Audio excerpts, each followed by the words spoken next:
तो एक बहुत ही बड़ी खबर आ रही है सीधे चंडीगढ़ प्रशासन की तरफ से। साल 2026 के लिए एक जबरदस्त भर्ती का ऐलान हुआ है। और सच कहूं तो ये उन सभी के लिए एक सुनहरा मौका है जो एक अच्छी स्टेबल सरकारी नौकरी का सपना देख रहे हैं।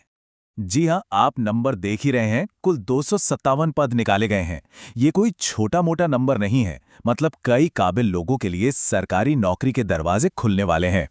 और ये जो पद हैं, ये ग्रुप सी के तहत आते हैं, जिनमें क्लर्क और स्टेनोटाइपिस्ट जैसी बहुत ही अहम पोस्ट शामिल हैं। ये समझिए कि ये पद चंडीगढ़ एडमिनिस्ट्रेशन के कामकाज की रीढ़ की हड्डी होते हैं। तो चलिए अब जरा गहराई में जाते हैं और देखते हैं कि ये भर्तियां असल में किन किन पदों के लिए हैं और इन्हें कैसे बांटा गया है। यहाँ पर देखिए, पिक्चर बिल्कुल साफ है। कुल 257 पदों में से जो सबसे बड़ा हिस्सा है यानी 234 पद वो क्लर्क के लिए हैं और बाकी के 23 पद स्टेनोटाइपिस्ट के लिए रखे गए हैं। तो क्लर्क के लिए बहुत बड़ा मौका है। अब अगर कैटेगरी वाइज देखें तो क्लर्क के पदों में सबसे ज्यादा मौके जनरल कैटेगरी के लिए हैं, पूरे 115 पद। इसके बाद ओबीसी के लिए 68, एससी के लिए 36 और ईडब्ल्यूएस के लिए 15 पद हैं। इसी तरह स्टेनोटाइपिस्ट के लिए भी हर कैटेगरी में पद मौजूद हैं। किसी भी सरकारी नौकरी की बात हो तो सबसे पहले मन में क्या आता है? सैलरी और सुविधाएं। तो आइए जानते हैं कि इन पदों पर चुने जाने के बाद क्या मिलेगा। देखिए, क्लर्क का पद जो है वो पे लेवल 2 में आता है। मतलब सैलरी 19,900 रुपये से शुरू होकर 63,200 रुपये तक जाएगी। और स्टेनोटाइपिस्ट का पद तो पे लेवल 3 में है, जो इससे भी बेहतर है। मतलब करियर की शुरुआत के लिए ये एक बहुत ही सॉलिड सैलरी है।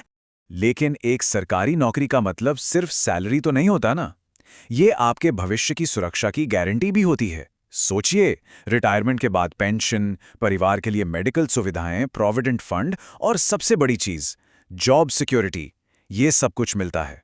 तो अब सवाल उठता है कि इन शानदार पदों के लिए कौन-कौन अप्लाई कर सकता है। चलिए अब एलिजिबिलिटी और एज लिमिट की शर्तों को अच्छे से समझ लेते हैं।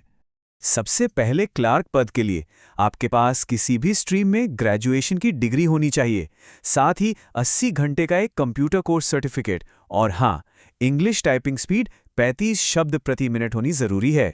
अब बात स्टेनोटाइपिस्ट की। यहाँ भी ग्रेजुएशन और कंप्यूटर सर्टिफिकेट तो चाहिए ही, लेकिन यहाँ पर एक स्पेशल स्किल की डिमांड है, जो है 80 शब्द प्रति मिनट की शॉर्ट हैंड स्पीड और उसे 50 मिनट के अंदर अंदर ट्रांसक्राइब करने की काबिलियत। इन पदों पर अप्लाई करने के लिए जो उम्र रखी गई है वो है 18 से 27 साल के बीच। और ध्यान रहे, उम्र की गिनती एप्लीकेशन की आखिरी तारीख यानी 26 अप्रैल 2026 के हिसाब से की जाएगी। हाँ, सरकारी नियमों के मुताबिक रिजर्व कैटेगरी के कैंडिडेट्स को उम्र में छूट भी मिलेगी। जैसे एससी, एसटी उम्मीदवारों को 5 साल, ओबीसी को 3 साल और दिव्यांग उम्मीदवारों को 15 साल तक की छूट दी जाएगी।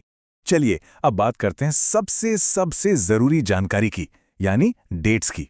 इन्हें कहीं पर अच्छे से नोट कर लीजिए, क्योंकि एक भी तारीख मिस हुई तो ये मौका हाथ से जा सकता है। तो देखिए, ऑनलाइन एप्लीकेशंस 6 अप्रैल 2026 से शुरू हो जाएंगे।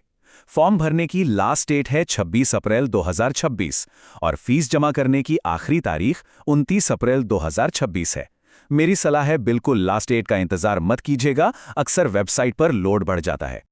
अच्छा, अब ये समझते हैं कि इस नौकरी को पाने का पूरा रास्ता क्या है। मतलब सिलेक्शन का प्रोसेस आखिर होगा कैसे? सिलेक्शन प्रोसेस में कुल 3 स्टेज है। सबसे पहले एक रिटन एग्जाम होगा, फिर एक टाइपिंग या स्किल टेस्ट होगा जो बस क्वालिफाई करना है, इसके नंबर नहीं जुड़ेंगे, और आखिर में होगा डॉक्यूमेंट वेरिफिकेशन। और सबसे अच्छी बात जानते हैं क्या है? कोई इंटरव्यू नहीं है। मतलब आपका सिलेक्शन पूरी तरह से आपकी मेहनत और मेरिट पर डिपेंड करेगा। ये देखिए, ये स्क्रीनशॉट सीधे ऑफिशियल नोटिफिकेशन से लिया गया है। इससे परीक्षा की पूरी स्कीम साफ हो जाती है। टोटल एग्जाम 200 नंबर का होगा और इसमें 2 पेपर होंगे। पहले पेपर में इंग्लिश, जनरल नॉलेज और कंप्यूटर से सवाल आएंगे और दूसरे पेपर में मैथ्स, स्टैटिस्टिक्स और एप्टीट्यूड के सवाल पूछे जाएंगे। एक बहुत जरूरी बात, अगले राउंड में जाने के लिए आपको हर पेपर में कम से कम 40% नंबर तो लाने ही होंगे।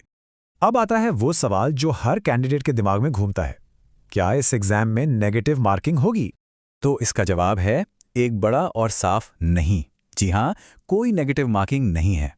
और ये सच में कैंडिडेट्स के लिए एक बहुत बड़ी राहत की बात है। इसका मतलब ये है कि बिना किसी डर के सारे सवालों को अटेम्प्ट किया जा सकता है। तो अब जब सारी जानकारी मिल चुकी है तो चलिए अब उस आखिरी और सबसे ज़रूरी कदम की बात करते हैं कि अप्लाई करना कैसे है।